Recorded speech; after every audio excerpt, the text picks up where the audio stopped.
All ready, all set, sir. Here we go. Welcome to our series, The Next Door Engineers to Heroes. Today we have got Somendra Singh, who needs no introduction. However, I would take a minute or two to introduce him to the fellow participants here. Somendra Singh is a self-taught engine builder. He is a motorcycle racer and rallyist, aviator with over 1,000 hours flying microlights. He's deeply involved in IC engine innovations with two US patents on combustion chambers, design of petrol and diesel engines based on his self-funded experiments since the startup of his venture Speedwell Motors in 1969. Today, his focus is on engine efficiency with reduced pollutants and drivability in our congested, unruly roads. His concerns are of environmental damages due to pollution from the transport or automotive industry and has provided simple, workable solutions to improve air and water quality in urban surroundings which are worst affected.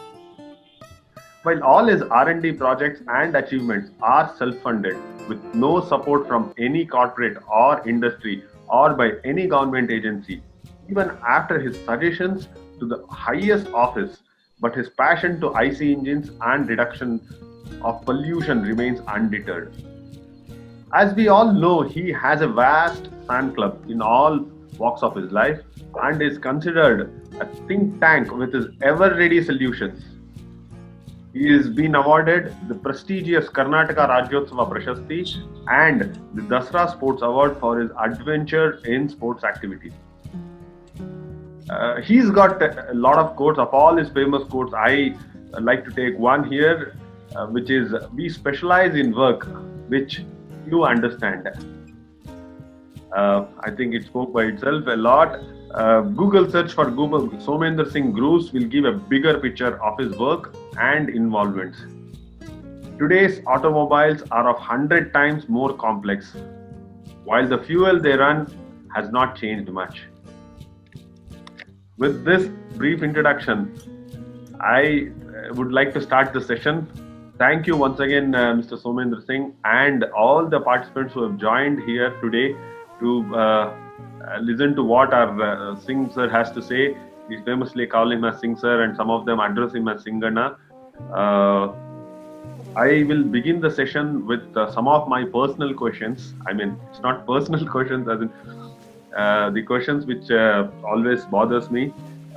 Then I will move on the conversation with questions from the fellow participants. Shall we begin, sir? Yes, sir. Thank you. Welcome, sir. Thank you very much. Thank you very much for giving me this opportunity. Next door engineers and heroes. And actually, I am more a tinker, cut and try, hands down, lunatic who defies logic to find out the depth of something, because it never made sense to really understand these equations that these people talk. So it had to be understanding. Unless you eat Mysore Pak, you will not know what Mysore Pak is. You can sit and see how they make it, what is the calorific value, all that is bunkum. So my thing is more diving into the subject and actually hands down and ending up finding out for myself. I'm not interested in what the textbook says or the formula says and all that. So thank you for giving me this opportunity, and let me welcome everyone else also. And I'll do my best to live up to your expectations. Sometimes I might get so abstract that people might say, is this a theory? Is this practice? But I'll bring you down later to the actual fuel turning into fire. And it is more about how efficiently we burn this fuel along with the air, with the least pollutants. We are not talking about Formula One technology or my bike is going to do 3 seconds, 0 to 100. I passed all that. Let's be downright practical to see how we get more technical, or before we get the technology part or anything to do with automotive industry. Please start with your journey, sir. We all want to know from where you started. When did you develop interest in IC engines? How did this all started? Throw us some light on that before we begin with the actual conversation. Fantastic, sir. So I'll really start my journey. It is somewhere in the early 50s. The entire thing I have to thank my parents. I mean, Kutumba. My father was in the army and he had fought the Second World War. My grandfather was in the army again, First World War. So we are Fauji kind of background. And you can imagine, just independent India, and my father returned from the Second World War, and we are based in Bangalore, and that's where I was born. And very close to Bakery Circle, house number 8 is where I was born. It's still there. All those houses, army quarters, where you go towards the TV tower. So that is where I was born. So this is where I was exposed. Being army people, we were exposed, and those days the palace compound was next door. So right from the beginning, I was getting all these, getting to see Rolls Royces and the whole lot. And then when we used to move to Mysore, the famous Dasara procession would be on, and invariably watching all those things, automobiles, carriages and all this. Apart from that, the real triggering thing those days for any kid was to become an engine driver, a steam engine driver. When you saw the power of an engine and how the pistons moved up and down, all these things sort of imbibed in me, and as usual, I would get whacked at home for not studying, because that was the last thing that interested me. It would be more interesting how a bicycle runs, how anything happened. So this is how we moved on from here to Jamnagar. Jamnagar was in the 50s, and that is where my father was posted. And he had to go to the Jamnagar airport, of course, which was the Maharaja's airport. And he was also, Jam Sahib was a very spirited person. He had Lanchester car and a lot of aircrafts too. And I was exposed to aircraft because my father had to go there on 3 days a week for the ACAC gun, the anti-aircraft gun. So I was a brat who grew up to see huge engines start, jet engines. That was the first base in India where they had Vampire. So imagine just a kid getting exposed to all these things. So and everyone owned a motorcycle. So I ended up sitting on the motorcycle's tank and going around and all that. And so I was, from a very young age, I was imbibed into this. And all these fighter pilots would come right over our house in Vampires, just treetop and shatter everything and go. So I knew how airplanes flew, what is happening, why. And of course, those days there were a lot more petrol engines than diesel engines. Diesels were there, but even a truck would be a petrol engine. So, the biff of petrol, all these things, washing your hand. So this is how I got completely involved into this. And as I told you, quite a few officers, my father didn't have a motorcycle, but all these fighter pilots who were staying close by, they would put me onto the bike and go riding, and the wind in my face, aeroplanes, standing behind props, getting thrown off. All this was, nobody really asked you, "Kaun hai? You kaisa andar aaya?" Today you can't even go anywhere there, they will throw you off. So all these opportunities got me to soak up all these things. Then, as we again kept moving, we came to Jabalpur. Jabalpur, that is when the Shaktiman factory had just come up.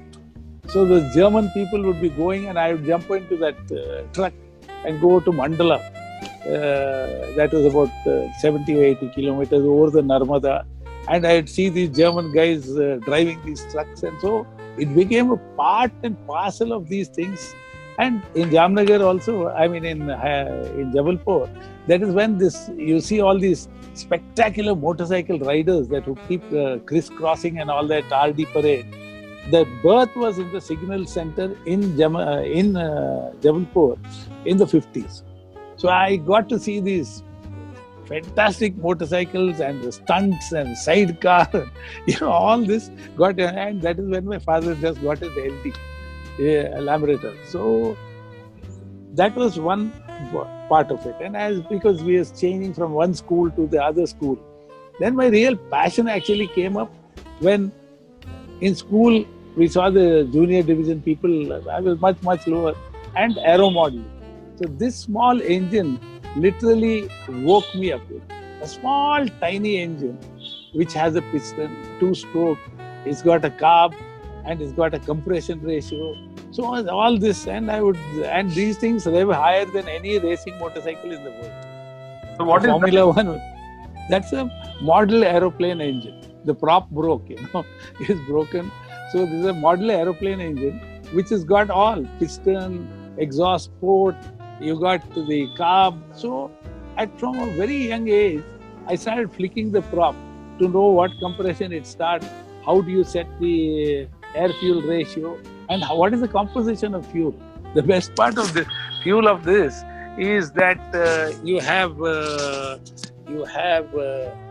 three ingredients. One ingredient is ether. Okay, so actually ether is very similar to thinner.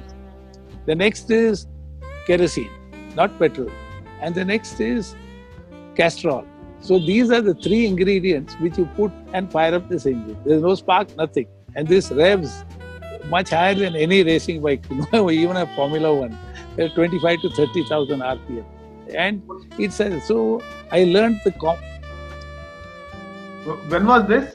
I can't hear you. You started moving into Jamnagar, Jabalpur. You said something. So I'll continue. We were loose. Okay, never mind. Go on, sir. So this is where I learned what is compression ratio and how much, because if you have too much, it'll start knocking and the whole engine will go off. This is carburation, how much to set, what is rich lean, and fuel composition. How much of kerosene, how much of ether, how much of castrol. Castrol gave the thick oil, and that smell of castrol racing oil that would these exhaust ports would be throwing out. That was mainly because there's no piston ring in it, there's nothing in it. So that was what gave us the compression. So imagine as a kid, if I got to know this, and all my senior division guys would say, "Arey yaar, Rakesh, thoda start kar yaar, thoda start kar." So it just became a part and parcel of this whole thing. So when I went to Hyderabad Public School, that was another great exposure. That is where I got into, it's a very, very top-notch school. And I was fortunate, my father put me up there, and because he couldn't tolerate my nonsense. He said, "Isko boarding mein dalega to theek hoega, isko thoda pitai hoegi." Now next to our school, it is a very massive school, and a part of our school's compound was given to the Begumpet Airport. So they in turn had given us a tiger moth. And nobody flew it, and I used to sit in that tiger moth and do all that in the aero modeling room. The next door, I used to jump the fence and go watch planes landing, taking off, and this is how the flying club was also there. So I got to know these people, bunk school, go there, learn more about it. So you had the Indian Air Force transport wing there, and on the other side was the Indian Airlines Dakotas. So from a young age, I got to see all this. And one of the greatest experiences was I had the opportunity to actually shake hands with the world's first cosmonaut, Yuri Gagarin. It was his visit to India after he went around the world, and there was such a lot of close relationship. So we knew his plane was coming because the control tower people had said it was a white illusion, a huge aircraft. I've never seen an aircraft. So he landed. There was a lot of garlanding, so we all went up, shook hands with him. Then in the evening, we went to the Russian consulate where he gave a lecture. So this is the kind of exposure that I ended up getting. Then after all that schooling, I came to Mysore. So when we landed up here in Mysore, Java factory was just sort of coming. So that is where I got to interact with these people, because all these Czechoslovakian people would be coming to the main Metropole Hotel. So they would bring all the Cizeta and all that. So I'd be watching them. So they said, come, we want to see, and things like that. So this is how the entire thing started. And my father wanted me to become an engineer. So somehow he paid capitation fees because I was a poor student. And the best part, in 1 year, I quit engineering and started my garage. And my father kicked me out of the house. Finished. Major Saab said, you are unfit to be anywhere. So that is when, in 1969, I started my garage. It was a very tough curve from there onwards to slowly learn the entire thing about racing, rallying.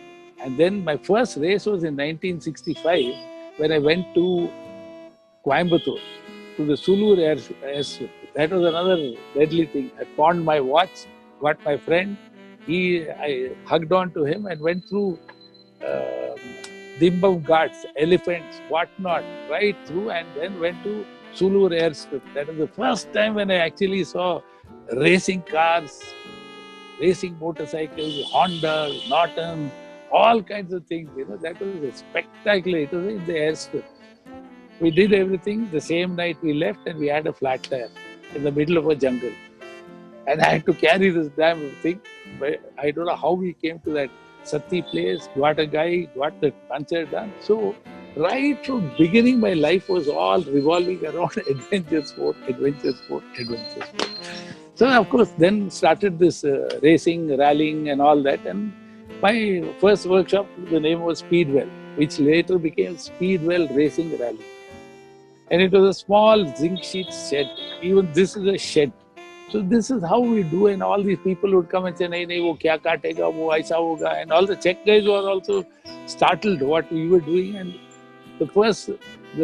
one of the major races in '75, I beat the Java Works team. After which they quit racing completely, and I became one outcast. I said, "This guy." So from there we did a lot of things, and we started the Automotive Sports Club of Mysore, where we conducted one of the toughest rallies. The first prize was a motorcycle, the first prize of the car was the car itself.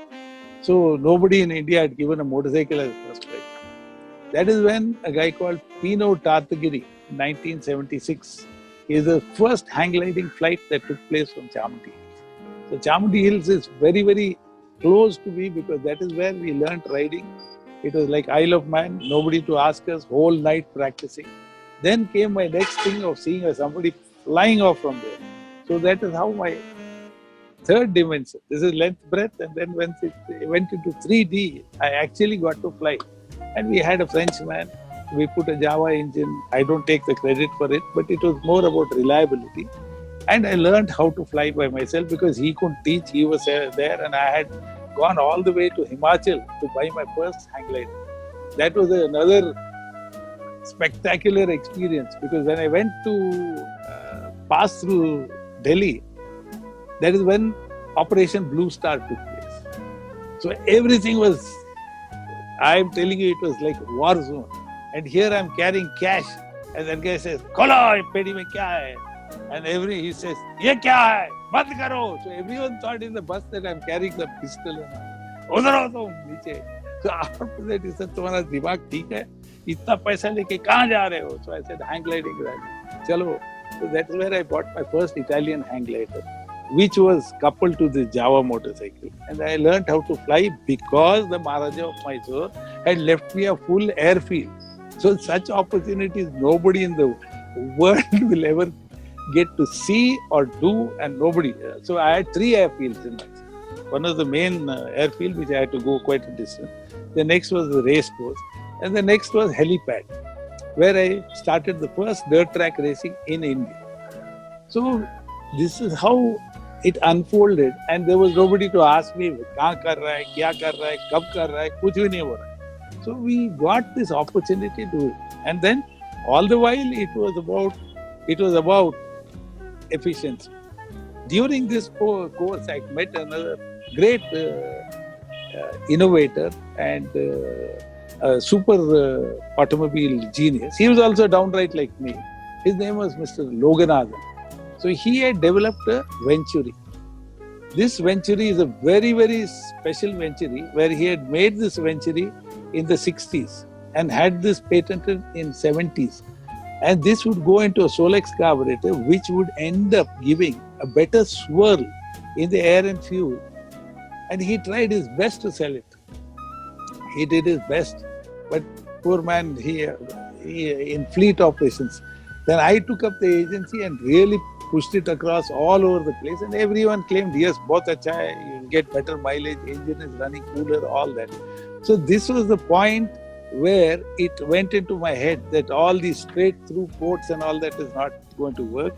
You need to swirl it so that the air and fuel mixes. So this was the budding place where we got this idea of air and fuel mixing was more important than just putting air and fuel and just like last minute injecting it like what they're doing and expecting it to happen. To give you an idea, it is very simple. If you took good old days, you had a paintbrush. Still worse was good old days that you took one of these big leaves of a coconut tree, smashed it, put it into sunam, and that is how they would paint houses. But imagine from there, once you mix thinner with the paint and just sprayed it, what an even layer you would get. That is the most fundamental thing. So in Indian cooking also, you have to stir. Now you take lassi, you take tea. To give you an example, tea, somebody says, okay, how many spoons of sugar? 1 spoon. So you will have to stir it. In lassi, the thing is spinning, and it says, kitna chamach shikar? Ek. So the minute you drop it, you end up mixing. So this mixing theory came up here, and then we started doing a whole lot of things in all my rally cars, racing cars, and we started, then till that point, we came up with this crazy idea of actually cutting grooves. So from cutting 1 groove like this, it became 3. So you can see it. What it does is there's a shorter path created from the plug to the extreme end. So we went through, I told you I've got no limits, nobody to ask me what I do, how I do, and why. There's nobody here. So this was the limit of a house of rising sun. So he had full radial fins all over the place. Yes, it did work, but this also worked equally good. So doing things, we went through all this and wrote out a patent. Now we didn't know even how to spell the word patent. So, and I went to a couple of people here, and they suggest me, and I forget their name. Mr. Singh, you pay about 80,000, we'll get you a patent. So imagine he has no idea what I've done, but he is going to get me a patent. So I have a set of very good friends, one of which one Mr. Joe, P. Joseph, who was very involved in my racing days in Sholavaram and all that. He took up the project and we wrote out a patent. He took it to an attorney and had it filed and put across. The patent office sent something back and said, okay, it is quite unique. You have to encounter 1 German patent. Now that text was sent to me and time was running out. This was just 3 months. And by the time this monkey mail, those days we didn't have any email to get all this. So American Post came here, par avant, so took it, then went to the German consulate, asked somebody to decipher it and showed the difference. Then eventually we got the first patent. Now the first patent, after I got it, I decided we'll start from where Sir Harry Ricardo, who's the most known person in internal combustion engines, he is the one who developed the squish area. Squish area is where the portion of the combustion chamber comes very close to the piston when it comes at TDC, and you manage to push something towards the plug. So I started with this and went to the world's largest company called Briggs & Stratton. So they showed interest, and then later on they said, no, we are moving on from this to overhead valves. So this is my journey. After that, all my flying went, all my racing went. After that, it became one. For the last 20 years, I have not left this place. I've got volumes and volumes of interactions with Ford, General Motors, whole lot, Tata Motors, Mahindras. Nothing. They all come to me and the first question I say, "Kya padha hai? Ye kaisa kiya hai?" So now everyone wants an equation. And this was still, that is when BS1 was coming. So they said, oh, emissions, the norms. I said, what is this word norms? Then I found out what norms is. So after that, everyone is hooked on this norms. And what are norms? You mean the automobile industry people didn't know that pollution causes? The government has to set a bar. Euro 1, Euro 2, Euro 3, Euro 4. So you have got to keep jumping in and giving it. And all the people are, and meantime, fuel became green. Like everyone, I'm using green fuel without even knowledge what is happening. So this is my journey. And I've interacted with, I was fortunate to meet phenomenal motorcycle racers from abroad. Then I met Mr. Jackie Stewart when he had come to India. He was a world reigning champion who was main man for Goodyear tires. So he was quite shocked when I talked about the fifth wheel. Everyone, see, when you drive a car, all the guys are talking about what tire size, this size, that size, all bunkum. It is that wheel in your hand, no, which takes all your four wheels where they go. So if you learn how to tame the fifth wheel, the car will go where you want to go. Otherwise, the car will take you where it wants to go. So all these things about gyro forces in the crankshaft, and he was quite shocked. This was years back when he had come. He said, where did you pick up all this? I said, no, it is a question. I read up a lot of magazines. Now, what I am talking is not given in a textbook. Textbook is very, very similar to a football pitch or a tennis court or a shuttlecock court. That is the textbook. So the guy will teach you what you got to play and said, बेटा इसके बारे में बात मत करो.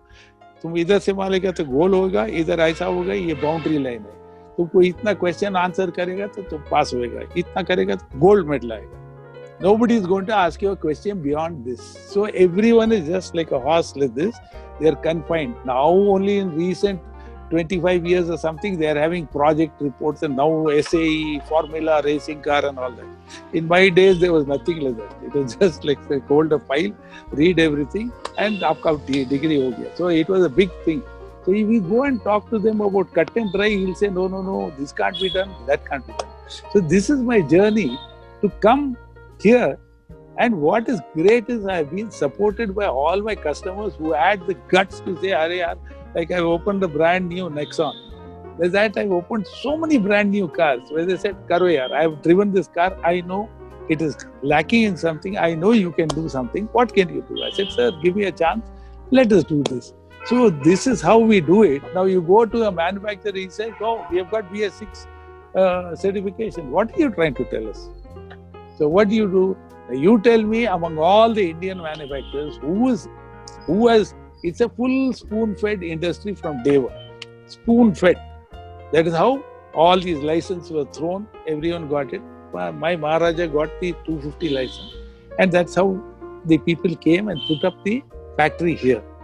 So apart from that, I was very lucky to be here.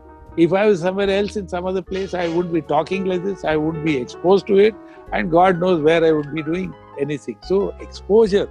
Second, your ability to be like a sponge to pick up anything. That these are two things which are very important for you to grow as to understand what is. So this has been my journey. And when you go to R&D place, somebody is talking to you and he has not seen, he's got no idea what the past history of automobiles is. He's just here, yes, I went to so-and-so lab abroad, they tell you this, that, this is the x-axis, y-axis, some rubbish. That's when I tell them, why? There are two ingredients. You've got air, you've got fuel. The fuel comes from underneath and the air comes from above. Both of that you put and fire up inside the engine. There's no big rocket technology. The hydrocarbons remain. All that you did was you removed the lead and that was not removed. It was not there. Now you're removing sulfur. Apart from that, you've not made some fuel that is like nobody in the world has advertised saying that fuel. You use our fuel, you'll get 20% better power.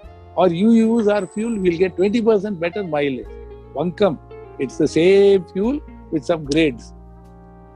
So this is my journey to understand, I walked all the way and said it's all in the head.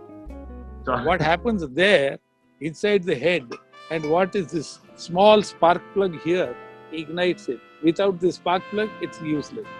Without this fuel getting compressed properly, it's again useless. So this is my journey, boss. This is my journey, Rohit sir. Very insightful journey, sir. From Jamnagar to Jabalpur, Hyderabad to Mysore, from 1969 till here. It is a wonderful journey. It was very insightful. I'd like to move on to the next question, which is research or innovations and the two patents that you already have. Can you throw some little light about the patents that you have Yeah. already got and the ones that you have, I think, filed a couple of them? Yes. Now, the first pattern is very evident. It's about, like the popular science people called it scratching the head.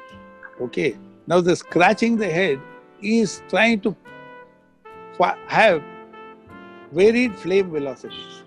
Because if you just have something here, it is only going in one plane. Now, when you compress it, you are actually pushing something towards the plug, and from the plug, a flame front can penetrate much faster than going over this ridge. So you are having multiple flame fronts causing it. Like when you take this head, when you see multiple, you've got three, and I have showed you the other head which has got more. So this is how basically both the first patent is very directly that we are disturbing something. So it's an internal combustion engine. You got a cylinder, you suck and you compress. So when you compress, what happens is you have several different entities inside. The air itself is composed of 78% nitrogen, 20% of oxygen. You've got 1% of argon. You've got small, minuscule percentages of carbon dioxide and all these things inside. So in one atmosphere, it has taken millions of years for us to get evolve and live on this, because that is how the air condition is permitting us to live. But if you go to the Mount Everest, the air density will drop and we can't breathe. We'll end up with hypoxia, as they say, hypoxia. Now, with COVID also, they're ending up with hypoxia. So, this ingredient is very separate. In one atmosphere is bonded. But once you tighten it up, the nitrogen has got total different properties, the oxygen has got total different properties. Petrol, you get it, it's in liquid form. You blow it, it evaporates. Diesel doesn't evaporate. Petrol evaporates. Now, when it evaporates, it mixes better with the air. But once it gets compressed, the petrol, again, like when I asked from kid days, how is rain forming? I'd ask my father, fine. You ask the teacher, "Arey, bada yaar, tum kya karta hai? Barsat गिरने के time बरसात गिरेगा." I used to be wondering how huge lakes will floating around there and how it starts raining. There is no pipeline there. People fail to explain to me that it's moisture, and then how the density goes up, and then how it becomes very concentrated and small droplets form. Or the percentage of the changes are so rapid that ice forms. Now, if you tell somebody, oh, ऊपर बड़ा fridge है, वहाँ से ice गिरेगा, तो they'll all laugh at you. तो गर्मी के टाइम क्यों नहीं गिर रहा है? So nature is so deeply involved. Just the air. Now, if you see air, even a small ant is breathing air. The small ant is also breathing water. You go to elephant, even that is breathing air. So the properties, very few people have really understood what is. Everyone thinks, हाँ बड़ा वाल डाल दो, engine डाल दो, भगा दो, सब हो जाएगा. एक टर्बो बिठा दो, भागेगा. Now the quality of this is very important. So fuel again becomes into droplets. And there's no turbulence or mixing. You don't have any spoon there, chamcha, to stir it or any mixing. So what I've caused is, by giving these grooves, you are getting a different formation and you are pushing some mixture into some turbulence. So when the ions, when electricity is developed, it doesn't spark like that. There's a lot of ionization which takes place before this goes, and the heat ignites it. Then they call it ignition delay. Now that ignition delay is when you spark it, but it doesn't happen immediately. But when it happens in detonation, before the spark comes itself, you will end up a knock. So there are a lot of properties there regarding knock, regarding the center line, TDC, where you have ignition advance. If you have it too much, what happens? You end up hitting. When you have it at the right time, you'll get it to push. And when you have it a little late, then you don't get the push, the whole engine heats up. There is so much of complexity. So this is your first patent or the second one, sir? The two patents. This is the first one. The first one. The second patent. Hi, sir, I beg your pardon? The name of the patent. Do you? I know that there's a number to it. Is there a name? Is there the title to the first patent is Designed to Improve Turbulence in Combustion Chamber. Can you repeat that, sir? I'll make a note of that while others also can make. Designed. Yeah. To improve turbulence in combustion chambers. Oh, okay. And what about the other one, sir? So the other one is very interesting. So, what is the name of the other one, sir? I beg your pardon? What is the name of the other one? The other patent? The other patent is comes under the this thing of internal combustion engine piston with chamber. This is a very recent patent which I got. So this is how you get this entire thing gold embossed from America after paying a lot of money, where you have to register yourself, charges, attorney charges. So this is how you get the patents registered. And this is so you get this in an envelope, and then finally this is how the patent comes out, where you get the title of an inventor, and you can see all these other things, the diagram and all that. And this again is a lot of Queen's English as to how in words you have to describe your entire text. It's not like I'm giving an experiment there. It's in Queen's English that you have to describe it. That's where the attorney's brains are there to describe it to a blind man. Okay? He has to only hear it in Queen's English as to what this whole thing is. My third patent, which is about a full engine design, my patent attorney is also seeing stars, because you have to describe a complete engine in words without a diagram. And then comes the diagram to say part so and so, so and so. But in words, I have to say one of a crankshaft with a connecting rod and a reciprocating piston connected with a chain. Oh, you will go into a different thing. And when I go to all these companies, they say, what is written here? I can't understand. Where are the figures, Mr. Singh? So I said, Mr. Singh has no idea. He'll tell you how to make Mysore Pak. This is the recipe for the Mysore Pak. What is written inside is the recipe. Now, if these guys can't understand a recipe, I can't help them. So this is where at crossroads, because they've got their own priorities. So the second patent is more connected with diesel engines. That is, it is more connected to the piston with a chamber. With all diesel engines, the entire combustion chamber is in the piston. Heads are flat because the thumping is so hard that if you just have any undulation, the whole head will start cracking. As it is, they crack. So diesel engines are made like, Hercules. All diesel engines, direct DI diesel engines are eventually steel itself. If not, the piston has got a whole lot of steel inside, because the pounding is in a different level. And if you see a diesel engine piston and connecting rod, it'll look like an elephant's thigh, because the connecting rod is so solid, the gudgeon pin is so solid, everything is so solid because the thumping is so much. So my second patent is that. My third, fourth patent, of course, I don't know who's going to finance me. And my attorney is saying, "Bas, bhai, you try and sell this and let's do that later." Sir, and the third patent. From our audience, Dax have a question about your patent. Dax, can you ask this question by yourself? Hello. Yeah. Sir, I was just wondering, of course, I'm very interested about what is the central part of each of these patents. Also, I was wondering if there's a sort of progression or a train of thought to these patents. I mean, were you, on a certain sequence of thought process? And see, I told you, you need two hands to clap. Okay? So I had one head. I had my idea. And these 10 fingers could carve whatever I wanted to do. I didn't have to go to a CNC machine or unlike people, I'm casting karega, ye karega, wo karega, and then design fail. My design is very, very everybody say, I tell all these people, boss, I am not commenting about any design, whether it is whatever car design. My design is where air and fuel mix and ignition occurs. That is all.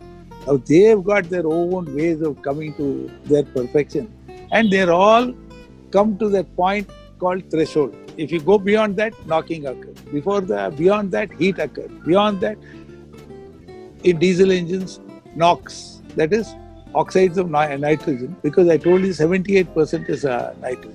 The heat generator is fantastic. So whatever I told you, it is out of common sense reasoning, and of course reading up the latest. That is where you go beyond the text.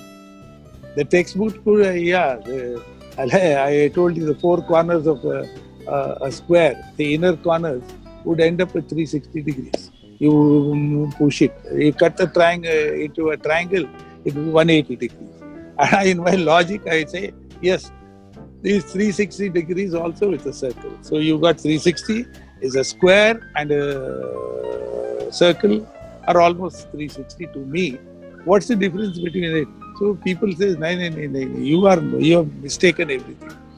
So the total sum of whatever is the calorific value of your fuel and how efficiently can you kick that bloody piston down the road.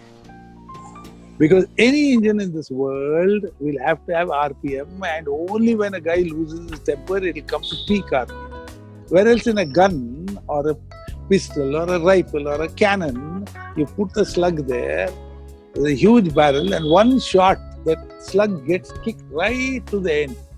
But in an internal combustion engine, you cannot kick it like that, because the piston, as I told you, ignition delay, and at what crank angle can you press it? You can't do that here, and then you'll get that famous clank or knock, and then sab toot gaya saab. Pistons will cave in. But in a turbine jet engine, the RPM is just fixed, and you're just adding fuel, and you're getting 80%. Now take all these engines, you are between 25 to 35%. Now with turbo, girbo, they claim all this thing. But then that is at that RPM. But with a pistol, you just go bang, one shot, it's gone right through. But you can't have repeated shots. But in a bouncing ball or bouncing piston, you can only take a basketball and go to one limit. You can't go beyond that limit. So you have to bounce it up and down. What best can be done with the connecting rod and the angle of the connecting rod, angular velocity, the length of the connecting rod, stroke length, all this is a very complex composition which people think have solved it because you got a CAD-CAM computer. Now I tell them, okay, go to a CAD-CAM computer and say, I want to beat Lewis Hamilton. I want the world's fastest car. Let's see what that damn computer is going to give you. Or does anyone know what is the BHP rating of Hamilton's thing? It is talent, I told you, the fifth wheel, and the engine that goes to a different dimension.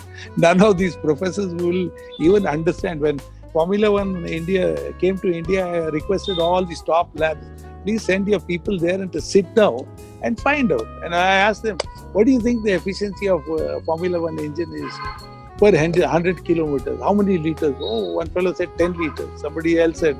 So I said 100 kilometers, those things will plug up 80 liters. But what is the efficiency there? So I said, yes, 1.5 liters, 2 liters, producing 1000 bhp, man, is bigger than the biggest truck you can imagine. Now that is efficiency, I say. And what RPM? 18,000 RPM, you can't even dream. So there's so many equations in that box, how to get that fuel to burn. It's the same fuel. It's not some very special fuel that they use, some rocket fuel. So that is what I was just coming to the point. So I've answered your question. How do you dream up all this? You have to take all this and put it in your head and find out where's the equation. Then you take these things and start. Okay, I'll start from this. Okay, mark it here. Now we'll try one guru. Then this one didn't work, so then I add one Trishul here. So all the guys in the ARA laughed. Ye kya bana rakha hai tum?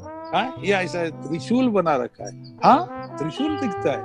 So this is, and when on these engines in ARA they found 42.5% improvement in brake specific fuel consumption with more power.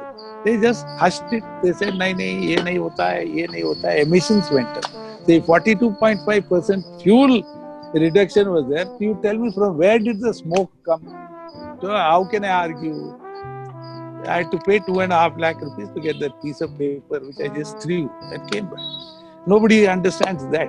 So you ask Mr. Lewis Hamilton, what is more important? He'll tell you how he won the championship and what are the combinations which went in there to get that propulsion.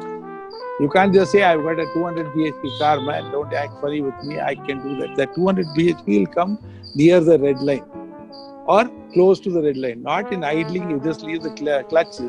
With a pistol or with a gun, you will get 200 bhp. So I hope I've answered your question. Yeah, you have answered pretty much a lot of things. I think novice like me would have understood only a little of what you have told. But moving on to another one, with all these emission things, norms, Euro 5, Euro 6, and now BS 4, 5, 6 and all, what are the options we've got in front of us to update existing engines to emit lesser emissions?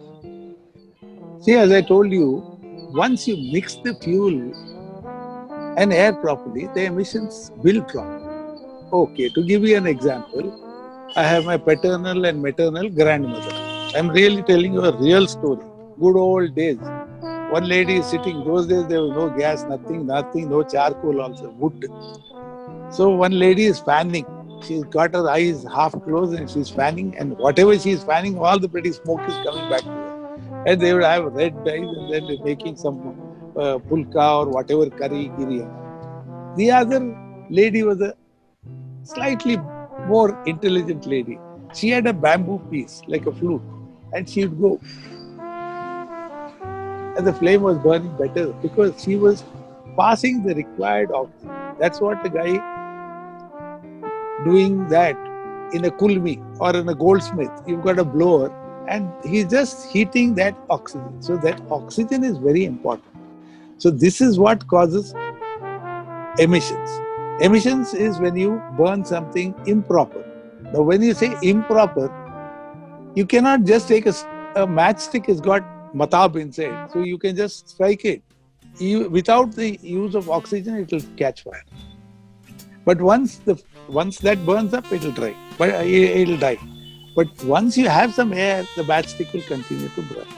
So air is a very important ingredient. And how you mix it? Now, as I told you, a candle. Look at it very carefully. You will get an orange one, you will get a blue one, and you get the entire heat. A Bunsen lamp, because it's got much more hydrogen in it, it will burn better. Our cooking gas, CH4, you will get a blue flame. But there are a lot of pores there which are supplying the air and fuel properly for you to get, and the bottom of the vessel doesn't get black. But if I did any charcoal cooking, the bottom of the vessel will be black. So that is the emission. So I've clearly explained to you what is the emission here and what's the emission there. Similarly, in the diesel engine, what's happening? You're just compressing air, pulverizing diesel at high pressure, and that whatever it gets, it burns, because this is not really mixing. The air is not mixing. In my design, the whole air above the piston is now spinning like a mixie. So when you spray it, the entire thing mixes. And nobody's done it. I mean, and if they do it, then they'll be trespassing my patent. But till today, you can go through 110 years of engine design. You will not see one engine with this kind of a groove, nor will you see a piston with any of these things. Because I've done, see, as I was telling you, my experiments. This is again my Chamandamma and all my Shani Bhagwan, all these guys have given me this option. One of the biggest engines that I've done is a T72 tank. Now this is the 10cc or 20cc engine. Now a Road King is a 250cc engine. Scorpio is 2 liter, 2.5 liter. Innova is a 2.5 liter. You take one of these small LCVs, 3 liters, 4 liters. You take one of these bus engines, lorry engines, they could be anywhere between 5 liters, 6 liters, 7 liters, 8 liters, Volvo 9 liters. Now, this huge engine that I got an opportunity. The general was very kind to say, "Yaar, tum kam sala kitne saal se kar rahe hai?" When he was a lieutenant, second lieutenant, he had seen me rallying, and today he is the top person. He said, "Chalo, tum kya kar sakta hai hamara T22 engine top?" I said, "Hum kuch karega, aap bataiye." Now this is, the piston is so big that even if I hold it like this is the size of the piston. There are 12 pistons. It's a V12, 42.6 liter engine. And I'm telling you that engine is lighter than an aircraft engine. And the Russians built this engine, they brought it into production 50 years back. 50 years back.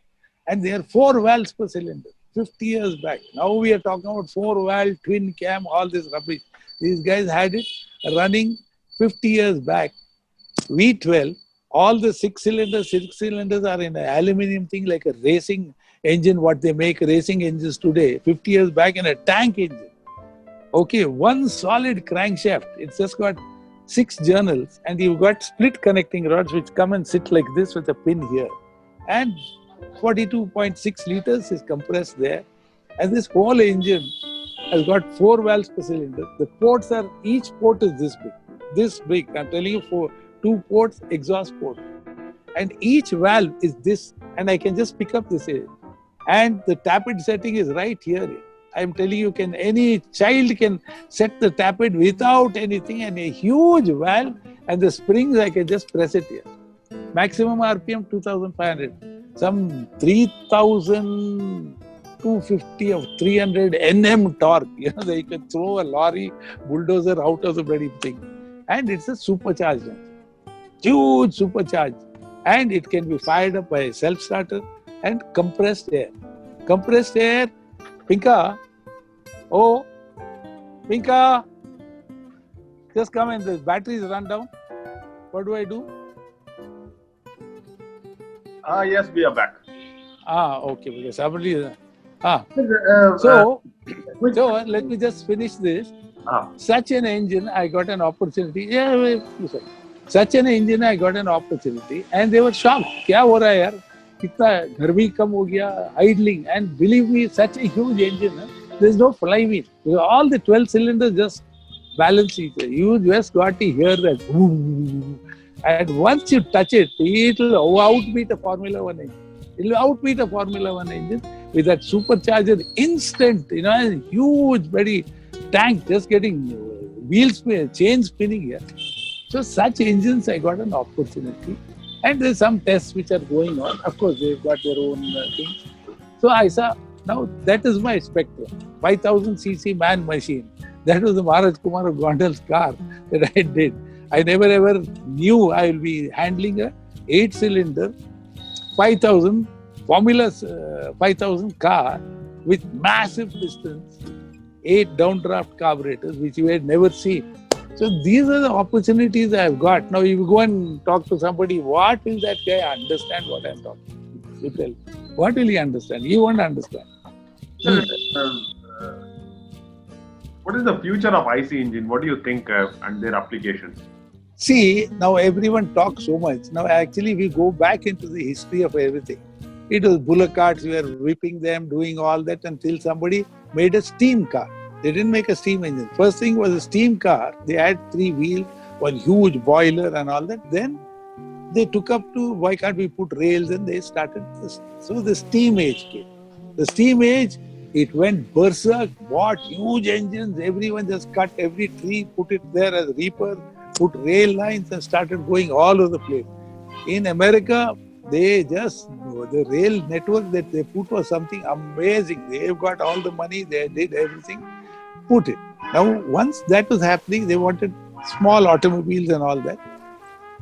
Much before the internal combustion engine came the electric car.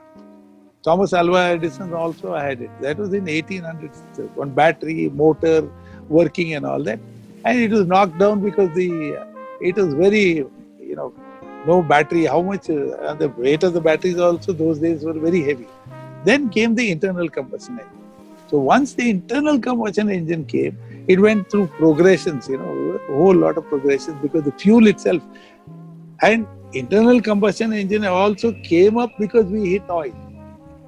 Otherwise, if we had not hit oil, they were killing every whale. To get whale oil to bloody, the dumb human race needed one oil to burn a land. It is so sad that the whales just missed it by the whiskers. Otherwise, they would have killed. Oh, it was Moby Dick. Everyone going whale hunting and bringing that whale. Yeah, they still do it. Hang it upside down and take whale oil. So this dumb human race finally, in Pennsylvania, I think they hit oil, some black bloody fluid, and they started doing it. So the consumption in the 1800 was close to 1 million barrels per year, around 1 million. Today, shamelessly, we have exceeded 100 million barrels a day. Now, you tell me how much air is going to be left. Anyway, coming back to our internal combustion engines, it went through a whole lot of things. Diesel was very noisy. It was only in the 50s and 40s that they came up with a diesel engine and slowly went in. But they came to the limit. The only reason the diesel engine woke up was on turbo. If you pull out the turbo, we are back in 1940s. So this is what happened, and then finally luxury of a car came. So the electric car got left behind, and what they did in America to sell cars, they went and ripped all the bloody tram track, ripped the railway tracks because they wanted people to buy the automobile. The automobile was everything. Now those buggers have gone and hit the roadblock. They don't know what to do with the automobile. And then came this whole issue of let's make them smaller. That is in 70s or whatever, when that oil embargo took place. All these big luxury floating cars and all that went through a tailspin. And they started trying to put these cars into a smaller engine. And so the V8, and in fact, I think from 60s, 70s, 80s, the largest number of engines made in America were all V8. There was no question. Only after that 70 embargo did the Honda, Toyota, all these small engines started coming to a Pinka. This battery is still acting funny here. Please come, check. Not run down. This damn bloody battery ran down. Maybe there'll be the same case with electric cars. So, coming back to our engines, the future of engines, unless these people cut all this luxury and tell me which car is giving 30 kilometers per liter. Now, of course, in America they've said whatever by 90 something they have to make cars give only so much carbon dioxide. So that much carbon dioxide is you are supposed to get that much more extra fuel lines and things like that.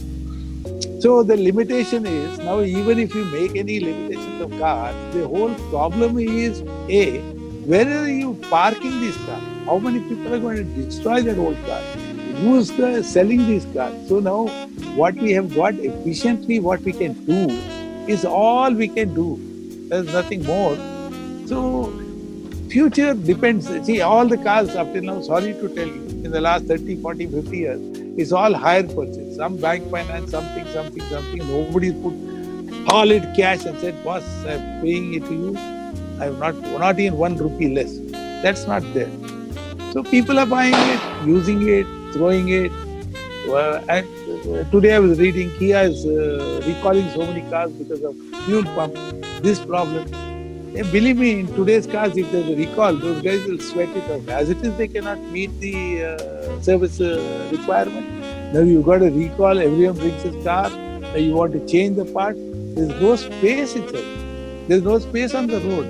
So now what are you going to do, and what are you going to do with the old car? You can't just, my grandfather presented me with a car, I'm not going to sell it. So this kind of attitude, you can't bring a law tomorrow, some cut dega, fake dega. So we kya karega? So where is it? It's a very, very complex situation.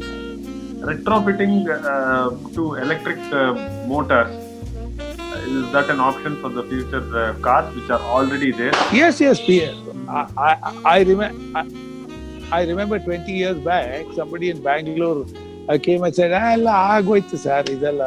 and he was saying all the auto rickshaws, he's just going to pull the engine out, the gearbox, he's going to fit an electric motor, And here the battery, I'll do this. That was 20 years back. He went to the chief minister, he was showing something. So there are a lot of people who are saying, of course, in America, there are so many people who are taking classic cars, removing the engine, put it. These are all showmanship or something. It's not a utility car. Now I take a petrol car, throw it in one corner. Whenever I want, I put 2 liters. That's got so much energy there to take me that far. So what my request is, why can't you run it more efficiently till something else comes in? Now you can't discard these cars. And as long as the oil industry is going to find Phuket fuel from under the ground, they'll keep pumping it. You can't stop. Russia's got a huge thing. So you can't see the future of the car. And as it is, not even 1% of cars are electric. Not even 1%. You tell me how many people, all these guys who are talking about electric cars, do they drive an electric car home and back? No. They're driving a petrol car. They are making. One lab mein bana raha hai. वो बैठ के बना रहा है. Yes, Tesla has sold a lot of cars. Fine. They're great cars. But at what cost? What cost? And the battery is much more expensive than the motor. And electric motor also, let me come to the point that nothing comes free on this earth. There's an equal and opposite reaction. Now, in an automobile engine, when you reduce power, heat is generated. That heat has got to be cooled through a radiator. Same way, you take a battery and just touch, you will find huge. You touch it, hold it, the battery will boil, and the whole wiring will just melt. So, what I'm saying, heat is developed. Now, even when you take an electric motor and say 0 to 100 in 2.5 seconds, you're putting a lot of amperage. Now, the motor is going to get hot. It's not going to be ice cold and saying it's just going to go. How do you get rid of that heat? So, there are a lot of things which people are claiming. But this electric motor also, my simple reason is you take an electric drill, you use it for the energy produced. There is some heat also coming out. It can't run. The fridge is also getting hot. Maybe the compartments that you're opening, but the underside and backside is getting hot. So that heat generated, how do you balance it? And that heat is causing global warming. The oxygen that you're burning up, the tree cutting, there are more automobiles than trees left on the road. In my Jamana, there were more trees than one automobile going. You could stand. There's no shade itself. So where is all this going? Even an electric car comes, you think you are going to just, again, now, electric car also has been proved from where the electricity is generated, all this put together. The carbon footprint is what we are coming back to discuss. We'll start with some of our audience questions. Yes, sir. Please go ahead. Yeah.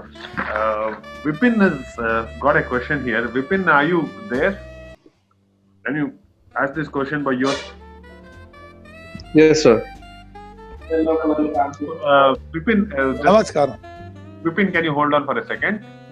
Yes. Okay, Vipin, go on. Sorry for the interruption. No. Hello, Somender ji. Namaskar ji. Namaskar. I am from Kerala in Kochi. Very good. Okay. I am an automobile trainer in Kerala. Achha ji. I have a doubt that while in the lockdown time, I have attended a online automobile training. In the training, the trainer tell me something that an engine with bigger size only producing a small power than an engine with smaller size when comparing it. See, if you go and see, it all amounts to one in that word. Training, shall I something? Please finish your question.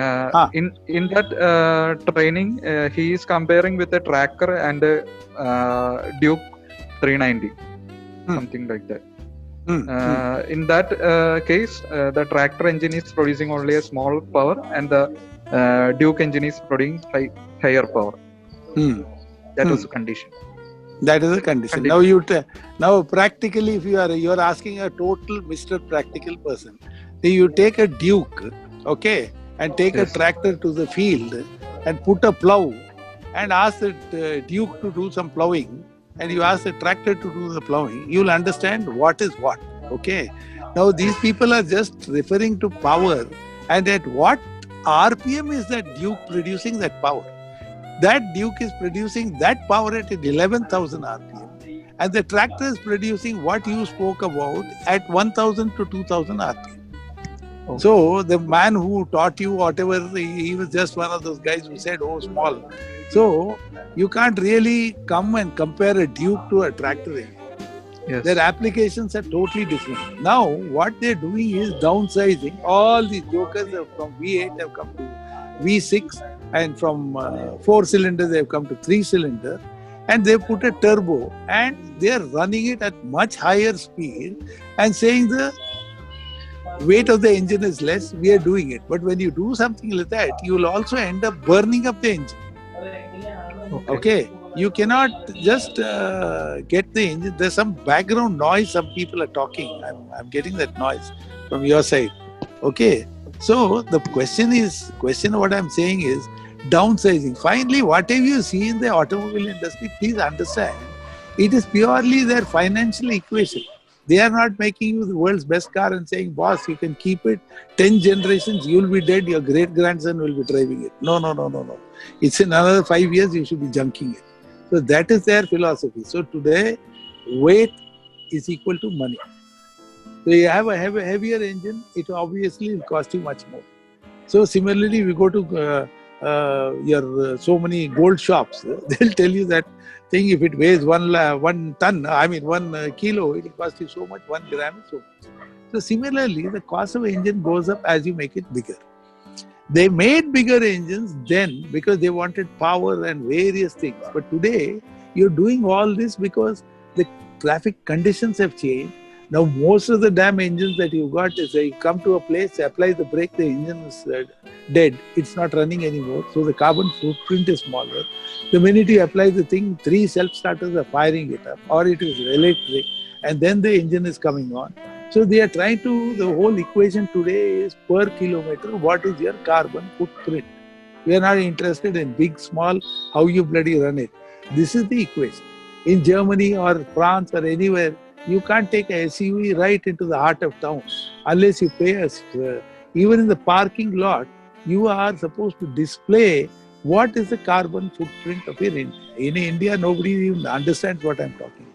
The carbon footprint is so many grams per kilometer or whatever. Now, whoever comes and burns 1 liter of fuel on earth, however efficiently, you will end up producing 2.5 kilograms of carbon dioxide. This was not mentioned in any textbook. I've seen it from my kid days. I even had the opportunity to meet Chief Scientific Advisor, Dr. APJ Kalam. When he was just retired, he came to Bangalore. He was not yet the President of India. And he said, Soumendra, I am a rocket engine specialist. So I said, fine. But nobody mentioned to you in the bunk, aap 1 liter jalayega, so you will produce 2.5 kilograms of carbon dioxide. So the whole idea with a smaller engine, you are hoping to produce a smaller carbon footprint. That is the answer to your question. Now what I am saying is, what your great trainer who taught you something, you go and ask him, at what RPM does the Duke produce more power than a tractor? And then you try a tractor to one side and a Duke to one side, like good old days, put a rope and say, go and see what happens to the Duke and see what the tractor does. Then you tell him, so this is the practical power, and what you are talking is over dyno sheet. I think I have answered this. I don't want to go any deeper because I've met too many people asking me this for the last 100 years. All right, sir. Okay. Thank you. Thank you, sir. Question. Jagdish, are you there? Hello? Yes. Hello? Am I audible, please? Yes, you are audible. Yeah, sir. Loud, Yes, sir. loud and clear, Mr. Jagdish. Welcome. Tell me. Hello? Hi, sir. Hello? Yes, I'm loud and clear. I'm hearing you. Go ahead. Yes, sir. I'm Jagdish. I'm from Bangalore. Yeah, I need to ask you a simple question. Right now, from 1 week back, I saw in your page itself in Facebook that the Tata Nexon, which you are working on. Like that, even I am in the automobile field, I was looking for a lot. So that customer will be attending, they will be taking the vehicle for number of complaints. Huh. According to you, right now, in automobile makers, who is more reliable and who can do more favor for the customer? According to you, who is the best? See, now you have to see how deep a tree is standing. No? See, a coconut tree is so thin and so heavy on top, and it can weather any storm. The roots go down. Similarly, a company with a lot of heritage, very well networked, they will definitely be in a much better position to your answer. Okay, how reliable they are. Now, one of these fly-by-wire companies just coming, like Fiat came, then Citroen came. There are so many car companies who came, just vanished. Now, this is just like badging. Now, you say in Toyota, near Bangalore, they are also producing cars with a whole lot of Maruti products in it, and it's the best badging. Okay, the inside of it is a Suzuki engine. So, in India, there's no research work. There's nothing. It is just coming from there. Half the cars which have come are left-hand drive, where they've taken the damn steering and put it. And one guy is arguing why. When Ford brought it, I went to the managing director and asked him, why is the bloody indicators on the left side? He said, no. It is this side, that side, this side, that side, all that. So now I asked him, if you want to turn, how will you depress the indicator? Also use the gear. I said, in any car, if it is a left-hand drive, you can flip the indicators with your left fingers, and your right hand is with the gear. So they argued, no, that is a norm. That's a norm. I said, which bloody norm? What norm? You just bring a left-hand drive and put it here into right-hand drive. You take something else. You take Honda car. You take any of these people. They've got the right place and the right thing. Most of these guys who have brought cars from left-hand drive are just switching steering because they've got the whole thing. Now, what would you ask them? They'll say, don't worry, they'll get used to it. But I'm asking you in an emergency, I want to shift gears, I want to put on the indicator, flip the lights. How do I do it? So this is where all these things are hodgepodge in India. The whole automobile industry is just a spoon-fed industry from the day I've seen it, where licenses were given to Leyland, Tata, then you had Ambassador, Fiat, Java, Scooter, Rajdoot. So there was no real research here. There is nothing. People have got, General Motors, I almost met the General Motor chief when he came down, Jacques Welch, when they put up their whole R&D here. I don't know what R&D work they do, and I don't know where they're getting. So I can't answer your question, which car, because it is all a whole lot of things, and you are in the automobile field. When there's a recall, you will sweat it out first. 10,000 cars with some recall. How are you going to do? Magic, is it? So it's a very sad thing, because it's all one-way traffic. They put everything and send it. But if you want to remove one oil seal from the gearbox, then you have to pull everything down and replace it. So this is where design, Pakka design comes in, where you design something which lasts out for that long. So I think I've answered your question with my experience of 50 years of seeing all the showrooms. That time there were only 5 brands. Then all these people came, they've come. And today what happens is they are so complex that you have to go for a refresher course. And, the inventory of all these parts, from where you can get them. If somebody says, I want a part in 30 seconds, no. 3 days, no. 1 week, yes. From where? From some go down somewhere. So this is the network, and people are buying cars. I don't want to comment. But I would rely on a car which has got deep roots like Maruti or Hyundai, because they've got a far larger network, and you can boldly go. Now you take a Volkswagen or something, you probably have only one dealership in Mysore. Suppose you're stuck somewhere in Hassan, what happens? Or you're stuck in some other place, what happens? So these are issues that you have to think before buying a car. I can't comment on them. I know people come, pick up cars and take them back. So I think I have answered your question, sir. Next question is... Thank you, sir. Welcome. Dax has a question. Dax,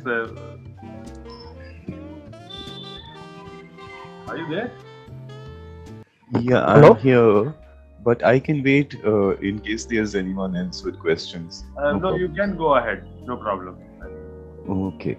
Sigana, now coming Go back ahead. to the coming back to, of course, one of my favorites, Turbulence and the Groove.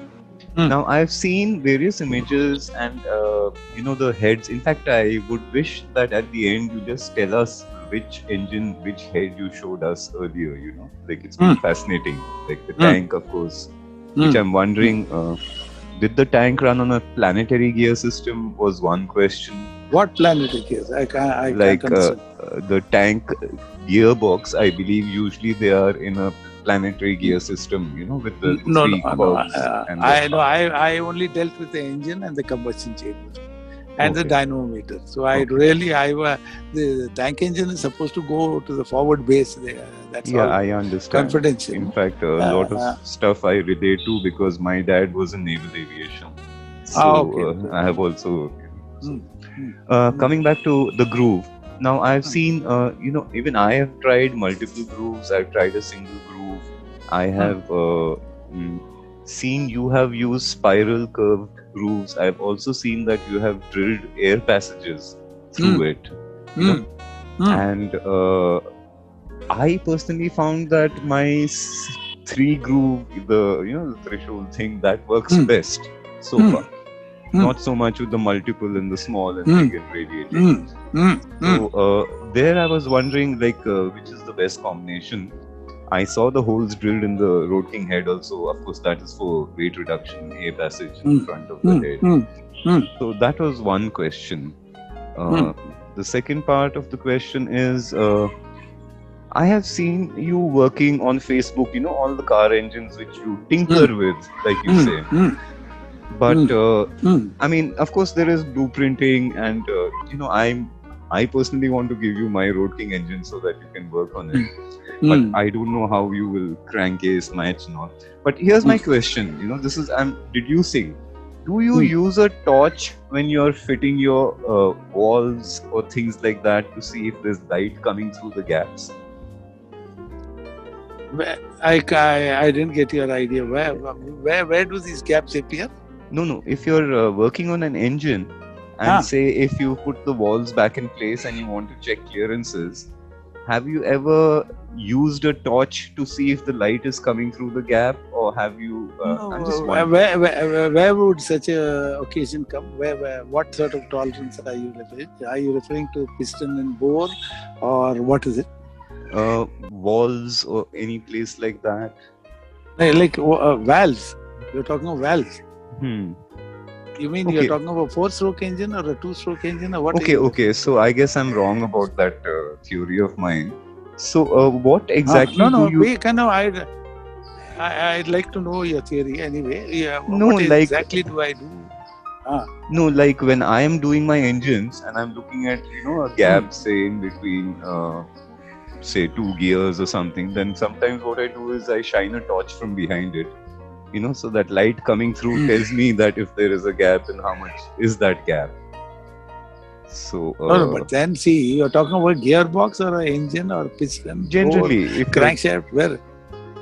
no, No, normally see, in all practice, normally you have a feeler gauge. Okay. So you put a feeler gauge between the piston and bore and you find out. Now in a crank, you out of experience, you know what is the end play and how much the connecting rod is shaking. Okay. Yes, Now float. all that all comes back. It all comes down to what size rollers you are using. What's the idea of the pin and OD of the pin and the idea of the outer ring. So Okay. gears, as I told you, your Java gears, whatever you are using, are all worn out gears itself. I mean, I don't know where you'll get a new gearbox. And as far as gears are concerned, it is the meshing that counts more. It's than the gap. It's the centers between 2 centers of the shafts Okay. and the pitch of the gear. And your good old days like differential, what you do is you put a blue paste and turn the differential and find out the contact area. So Okay, I like don't- plastic gauge or something like that. So I don't see now between the head and piston, good old days, we used to take chewing gum and put it there and turn it. Today I've got M-Seal. You can just put M-Seal and find out what's the gap between the piston and the head to find out if I've gone. Then, depending on that, the number of power gaskets I'll put to increase it. Now, more than a thing, it will be more for good old days. I have hardly touched any bikes. Only recently I touched the new Java and the 650 Bullet. Otherwise, nothing happens here. Yes, Brushy's Java. No, 650. 650. So I don't touch Javas anymore. Those days are over. Because I don't have any assistants. And I'm so involved with so many questions, so many things happening across the world. Whole night till 3 o'clock, I'm sitting in front of the computer like a zombie. I get up. Wow. Again, I've got to then this Tata Nexon. It's a very good car, everything, but it lacks power. They put up turbo. And this guy is from Kannur, and he tells me he gets 8 kilometers per liter. And he's quite a hard driver. And he says, sir, and he's a bunk owner. He owns some 9 bunks. He said, you'll hammer me if I tell you it's not the 8 kilometers, but there is no performance. So if you see all these journalists, they'll come up with the turbo spools and the turbo kicks in and all this halwa that only a journalist can write, So in this, I called it turbo slap. The damn turbo doesn't come on at all. It just comes at 4,000 and vanishes by 5,000, and that's the end of the story of the RPM of this Tata Nexon. Finish. So what did you do? I'm working on this. Now we're trying to get the turbo to come much earlier. But in all petrol engines, the turbo takes much longer. In a diesel, because they rev far lesser. So now they just plonked in a turbo. That's a water-cooled turbo. And I was just reading on Facebook, somebody is driving, the coolant is getting mixed and he's thrown his car. Those guys are trying to fix it. So with so many things, intercooler, this cooler, that cooler, God knows what is happening. And they're so bloody complex. We just want a simple car. And now with a turbo in Bangalore, if you're just driving, bumper to bumper, what are you going to drive? In fact, one of my friend's car got rammed from the back. So he put up a big sticker, stop kissing my ass. He had 2 lips itself. Because you know what? Now you're just going, if you're sitting in a Porsche or sitting in an auto rickshaw or sitting in an Ambassador, what difference does it make here? You can't even do 10 kilometers in 1 hour. Bangalore's in a very bad state. It's the same. No, you go to you go to tell Pune. Me no. So tell me no, you go to Anna. any time. Tell me no, Anna, which is the best groove pattern?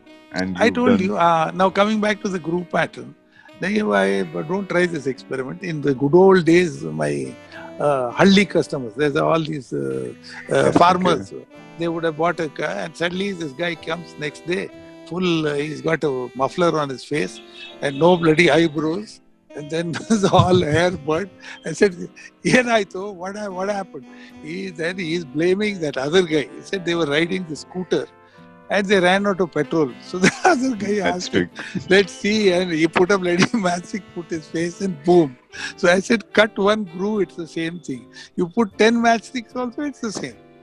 So it is like 1 groove. Once ignition takes place, all that you're trying to do is to ignite it and bring the ignition delay. Ignition delays the time the spark hits and the time the kernel develops, and there is the time the mixture strength goes up, and by the time you get all the heat, and then the combustion starts taking place. In a diesel, it is more spontaneous. There's a big delay and then it's a spontaneous. That's why you get a big knock. That's why diesel engines are far more pretty noisier than petrol engines.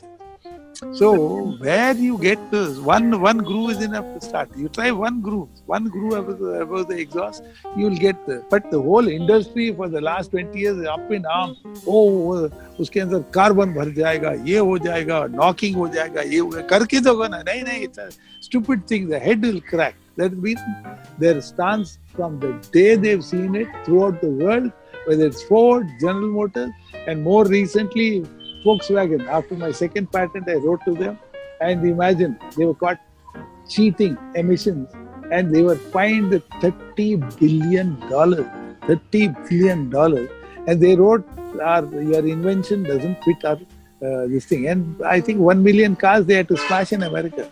So now when you stand up in arms and say, that's corporate ego, they don't want to see anything. They just say, no, we have seen everything. We can't see it. Like in Germany, they claim Bosch only invented everything. you see Mr. Robert Bosch, he's invented everything. All.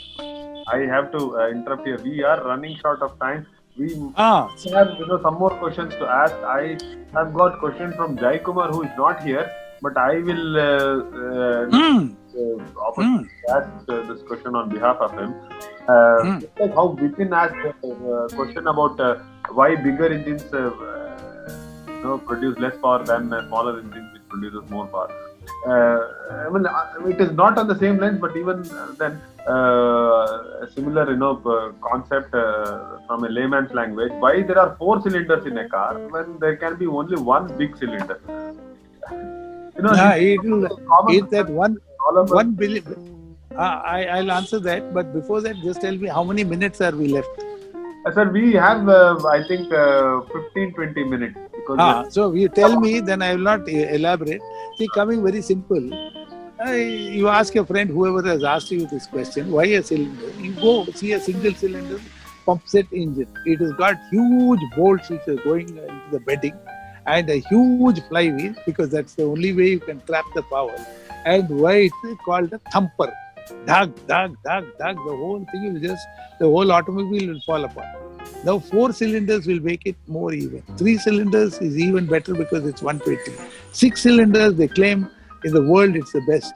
Then you had the straight 8s, which were even more better. Then you had V8s, which are far more balanced. Then they have got V12. Then they have got V16. Now the whole idea is to smoothen out all the firing. Then one thump. It's just one thump. The whole engine is just rocking.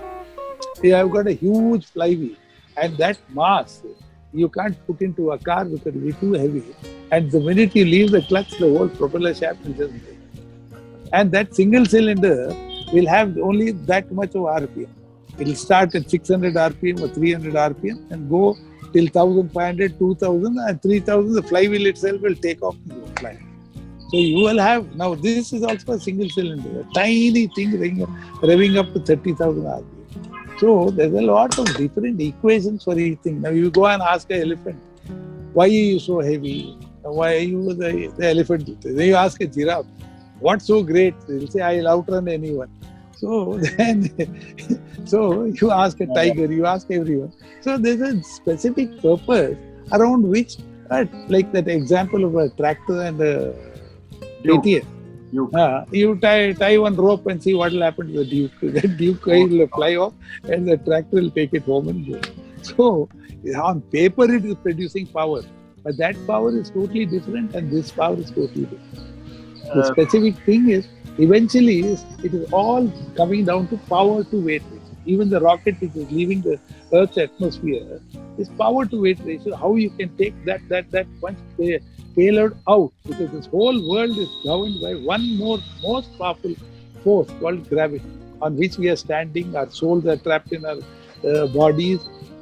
Mean sea level, the whole Earth is round, and the Earth space station is just spinning 400 kilometers above at 27,000 miles per hour, orbiting the Earth once in 90 minutes. They are seeing multiple sunrises and multiple sunsets. So each one has got a specific purpose.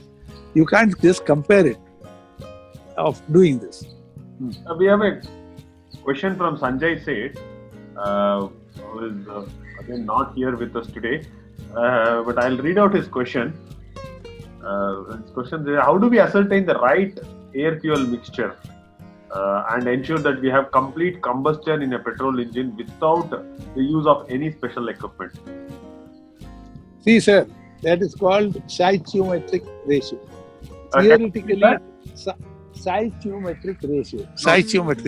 Stoichiometric ratio. Can you hear it? Yeah, now you are audible.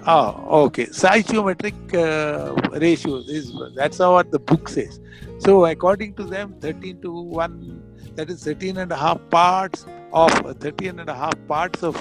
air to 1 part of petrol by weight. So when you produce 2.5 kilograms, 1 liter of petrol requires 10,000 liters of air. Very few people know that. 10,000 liters. Now, when I say 10,000 liters, on your weighing scale, there's so much air, but it's not registering. You take a balloon and blow air and put it, you'll hardly get milligrams. You take a full cylinder and do it. So you require that much air to mix. Now, whatever happens, you cannot just get efficient combustion without stirring the mixture. That's why they've got different higher designs. And whatever you do, about 25 to 30% of that energy can only be converted into rotating the crankshaft by depressing the piston with the help of a connecting rod. So the ratio is that much, 25 to 38%. It is not, you can't bring that percentage higher than that. So I suppose I'm answering that question to the best of my ability, because today's new engines, they are all having various air to fuel ratios because they've got control over the amount of fuel that is being injected. Good old days, it was one carburetor with a jet. So today you can advance it, do all that, and they're doing all this jugglery. With all this jugglery also, you tell me, have the cars started giving better mileage? Are they getting 100 miles per gallon? Are you getting 50 miles per gallon? Nothing. You got a better AC. You got 5 rated stars. If you go ram into something, 2 balloons will come into your face. But that's not the question of what you're putting and how far. So it all amounts to power to weight ratio. So you see. Moving on to the next question. In fact, this is my question, one of the favorites. Tell us about sync grooves in the layman terms, which people like me can understand very easily, and the story behind it. If you can keep the story short and crisp, because we are running out of time. So 3-4 minutes. See, all engines have a limitations. Okay, whether it's a Ferrari or whatever, there's a limitation. Beyond that, you can't go, because as I told you, bouncing the ball, you cannot go beyond that, because the calorific value of fuel itself is only that. So you don't have any calorific value that can just explode inside, the whole engine will crumble. So all engines lack turbulence. That is to say, as you build up RPM, the turbulence gets better and better. That's how you get higher revs. But at lower RPM, you just leave the clutch, the engine will die. Now with the help of grooves, by cutting something, as I told you, when you clap, there's a certain amount of air that is escaping, and that is how the noise is coming. So without that, you will not get that noise. Now, by cutting a groove, the noise is reduced, and you're injecting through those passages some amount of a different velocity of fuel, which is going near the plug, and you are like blowing into it. When you blow into a flame, how it will burn? It ignites faster, and in return, it's all happening 2 ways. While compression, something else happens, and the spread of flame front, because of the grooves, is like a lampshade. Now you take a lampshade, you will condense the light into one direction, right? Now if you have holes in the lampshade, you will have the whole wall filled with holes. In a torchlight, you can get it wide, or you can get it to a spot. So similarly, this combustion chamber, you have to direct the flame in such a way that the piston should get its maximum pressure at earlier crank angles for you to kick it. Like somebody socking. Now I was trying to sock someone and somebody held me here, I can't sock him.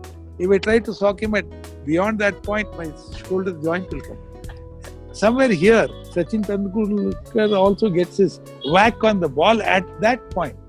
Beyond that, he will not get it. Behind that, he will not get it. So you have to angular velocity to get the right pressure. The grooves gives you much better pressure to produce this torque at lower RPM. You can leave the clutch and put it to gears, and in idling keep going, which no other car can. They'll just conquer. That is what the groove does. Yeah, that was really insightful. Fantastic. It was wonderful catching up with you, sir. I think we don't have any more questions. Although we have, a lot of questions, but there's a shortage of time. There's only this much we can learn in this session. we will have more of these kind of sessions. I think many of them who missed this will definitely have some questions in future. I thank you, and on behalf of all the participants who've shown interest and who've come here. This one from Venugopal, who has raised his hand. Venugopal, have you got any question, or was it a thank you? All right, now I'll treat. Hello. Hey, Rafa, 1 minute. Hello. Can you hear me? Bolo. Good evening, Bolo. sir. I'm Venu from Bangalore. Tell me. Actually, when I've been doing some projects from quite a long time, I made a V-train out of a Fiero in 2005 and put a super chair also in that. Actually, what I've seen is most of your work is on two-stroke. So in the latest four-stroke engines, I've seen you have a lot of rumble and tumble kind of ports. And actually, there is one from Mr. David Wizard. He has two different sizes of inlet valves, and that also caused a lot of turbulence and a lot of combustion improvement that happened there. What are your thoughts on that, sir? See, I know Mr. David Weiser personally. Okay. Now, whatever they have done is with valves. What I have done is taken their engine and taken a hacksaw blade and cut a groove and improved it. Okay. There are hundreds of people who have done it. Now, this David Weiser's theories are more of the amount of air going. See, these are all hypothetical theories of tumble, swirl and all that. See, you take milk, okay? In the initial stages, you can stir the milk. But if you keep on heating it, after about 25-30 minutes, it will become koa. When it becomes koa, all the tumble, gimbal, everything will just go. Okay? So, what I'm saying is, as you compress air, in 1 atmosphere, I can do a whole lot of things, fuel will evaporate. But as I go, like even the crankshaft, it spins 90 degrees plus 90 degrees, half a circle, the piston is not even gone up half. It is not even gone up half. So, the compression ratio as it comes near TDC, it becomes totally different, and the density of air goes up so high that the fuel also separates. So all your tumble motion and all that, and today the tumble motion, whatever all these people are talking, now with direct gasoline, direct injection, you are spraying fuel right like a diesel engine to petrol. So all these theories are there. Now we are talking of efficiency as far as taking a car, producing the smallest carbon footprint. That is my objective. We have gone through all these big cams, small valves. Okay. So I hope I have answered your question. Yeah, that was. And one more, sir, if you don't mind. These days, you told me about the diesel having a big bang. These days, there are 7 injections per stroke, sir. So most of the diesel engines these days tend to be less noisier, and the power delivery is smoother because they have one main injection and 2 post injection, where the pressure rise is not as rapid as it used to be once upon a time. So, and moreover, like you said, IDI diesels tend to rev because of the turbulence they have in the chamber.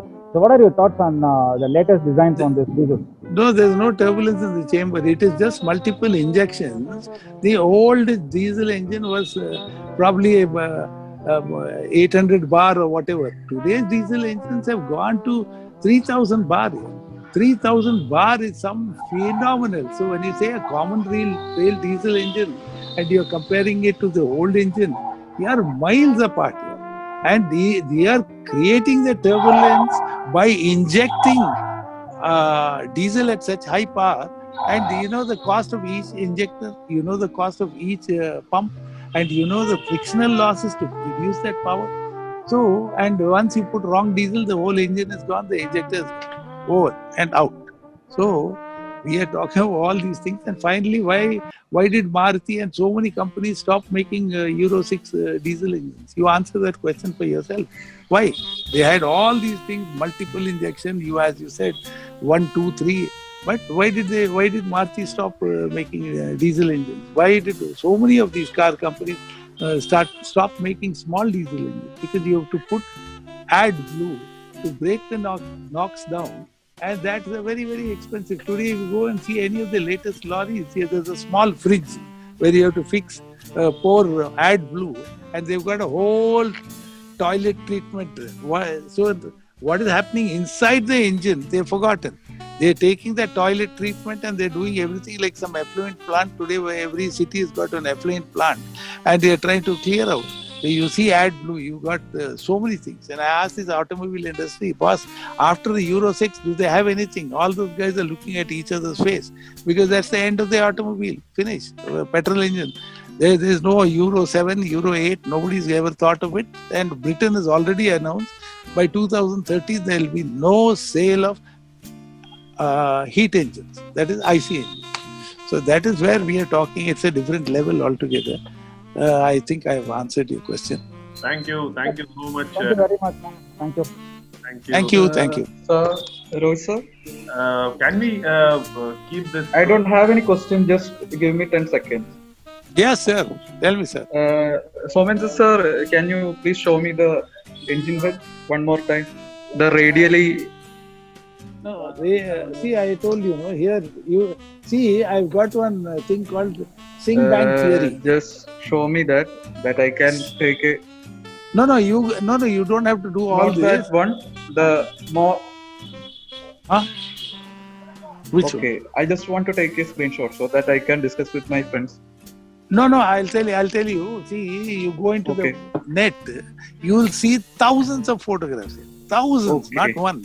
You go into do a Google search for Soumendra Singh. Okay. Then you just go into images. You will see all these images. You will see all my videos. You can see it there. You don't have to see anything else. All right. Thank you very much, everyone. Soumendra Singh, I think we are losing you. I don't know if I've lived up. We lost you there for a fraction of a second. I think that was. Hello? Yes, loud and clear. I can hear you. Okay. Thank you so much, sir, for joining in today. I thank everyone again, and thank you again. I can't hear you. Okay. Oh, Great. okay, you're just vibrating. Vibrations. Only. I'm sure. Again. Okay, thank you very much for giving me this opportunity. I might have sounded abstract to many people, but nothing like just taking my magic things. I'll just show you all that you another 5 seconds I should have shown it to you. All that you require is one hacksaw blade. All that you require is one pen to mark it. And you require 2 files which are just as big as this. So you can just cut out, and today you can go to any place where car engines, bike engines go into the scrapyard. Take one engine and how much does it take to pull 4 bloody bolts out and cut one groove and see what happens. Then you junk that engine. So with this, I hope I've initiated quite a few people into head banging. I'm continuously banging my head, but no problem. I don't have a headache, but more so the other guys listening to me get a headache. So thank you very much for everything. Welcome. Thank you all for joining in.